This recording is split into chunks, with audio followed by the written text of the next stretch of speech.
নমস্কার বন্ধুরা, আমি আবার চলে এসেছি একটা নতুন ভিডিও নিয়ে। তো তোমরা দেখতেই পাচ্ছ আমি আর বর রেডি হয়ে গেছি। তো আমরা যাচ্ছি এখন আমাদের ওই বাড়ি যাওয়ার উদ্দেশ্যে। আজ ছিল বাবা মার অ্যানিভার্সারি। তো এই যে বাবা মা কেক কাটছে। আর আমাদের বিয়ের পর বাবা মার অ্যানিভার্সারি এই প্রথম আমরা পালন করছি। আগেও করতাম বিয়ের আগে আমি বোন মিলে যেটুকু পারতাম। তো এবারে আবার আরেকজন যোগ হয়েছে আমার বর।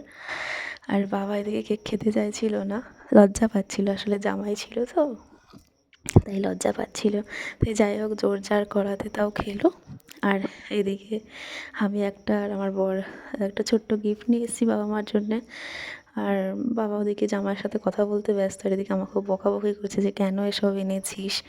তো আমাদেরও তো ইচ্ছা হয় না।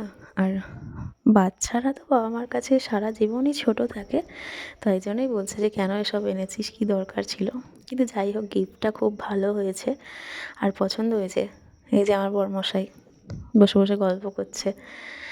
আর গিফটটা মা খুলতে পারছিল না, কারণ হাতে একটু কেক লেগেছিলো, তো আমি সাহায্য করছি মাকে খোলার জন্যে।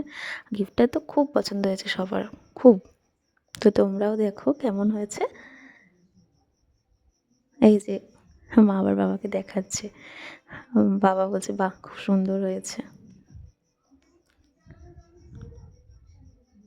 খুব সামান্য হয়তো জিনিস, কিন্তু সামান্য হলেও গিফট গিফটই, না? সবার কাছে গিফট মানে একটা অনেক ভালো আর কি, বড় পাওয়া।